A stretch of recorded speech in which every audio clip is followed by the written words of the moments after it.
अगला ऑपरेटर जो है वो बिटवाइज़ ऑपरेटर है। बिटवाइज़ ऑपरेटर के अंदर 6 ऑपरेटर्स हैं।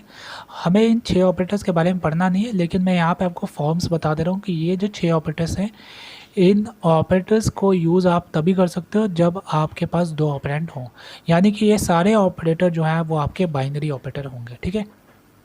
बढ़ते हैं अगले ऑपरेटर की तरफ, जो कि टर्नरी ऑपरेटर है। टर्नरी ऑपरेटर का यूज़ तब किया जाता है जब हमारे पास 3 ऑपरेंड होते हैं। उस सिचुएशन में हम लोग टर्नरी ऑपरेटर का यूज़ करते हैं। अब यहाँ पे टर्नरी ऑपरेटर का जो सिंटैक्स होता है उसे समझिए बच्चों। यहाँ पे आपको सबसे पहले बूलियन एक्सप्रेशन लिखना है। बूलियन एक्सप्रेशन यानी कि कोई पर्टिकुलर कंडीशन होनी चाहिए, उस कंडीशन के अंदर बूलियन वैल्यूज़ ही रिटर्न होनी चाहिए, ठीक है। यहाँ पे क्वेश्चन मार्क के आगे आप जो एक्सप्रेशन लिखोगे वो ट्रू होने पे इस कंडीशन के ही रिलीज़ किया जाएगा। यदि आपका फॉल्स हो जाता है तो आप जो कोलन के आगे लिखोगे वो एग्जीक्यूट किया जाएगा। तो आइए इसको एक एग्जांपल से समझते हैं। यहाँ पे मैक्स नंबर को फाइंड करते हैं टर्नरी ऑपरेटर की मदद से। तो चलो इसको बनाने के लिए हमें लिखना पड़ेगा सबसे पहले बूलियन एक्सप्रेशन। तो यहाँ लिखेंगे A is greater than B.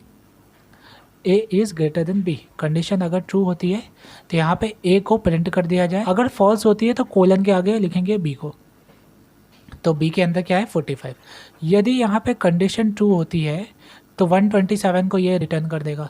यदि फॉल्स होती है तो 45 को रिटर्न कर देगा। चलो इसको प्रोग्राम बना के समझते हैं, ठीक है।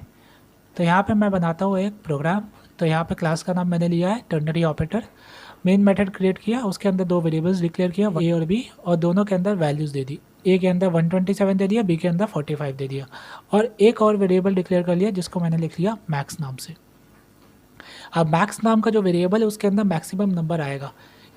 अगले स्टेप में मैंने यहाँ पे मैक्स लिखा और फिर असाइनमेंट ऑपरेटर यूज़ किया, यानी कि अब मैं असाइन करूँगा मैक्स के अंदर वैल्यू को। लेकिन वैल्यू असाइन कहाँ से हो रही है? एक टर्नरी ऑपरेटर से आ रही है। टर्नरी ऑपरेटर बेसिकली एक एक्सप्रेशन है। तो अभी हम क्या कर लेते हैं, यहाँ पे एक्सप्रेशन को लिख लेते हैं।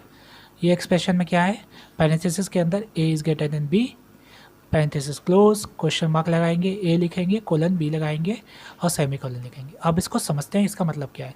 यहाँ पे A is greater than B, यहाँ पे ए बड़ा है बी से।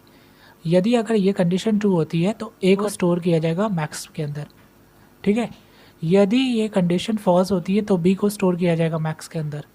अब हमको मैक्स को प्रिंट कराना है तो यहाँ पे लिखना पड़ेगा system dot out dot println, और जो वेरिएबल है उसको लिख लेंगे सीधे सीधे, मैक्स लिख देंगे, और इस तरीके से भी आप वेरिएबल की वैल्यू को शो करा सकते हो। तो ये मैंने लिख दिया। फिर यहाँ पे कर्ली ब्रेसेस को क्लोज करेंगे और अब हम इसको रन करके देखते हैं। तो यहाँ पे रन करने जा रहा हूँ और देखो इसका आउटपुट क्या आएगा जानते हो। यहाँ पे आपको आउटपुट मिलेगा 127।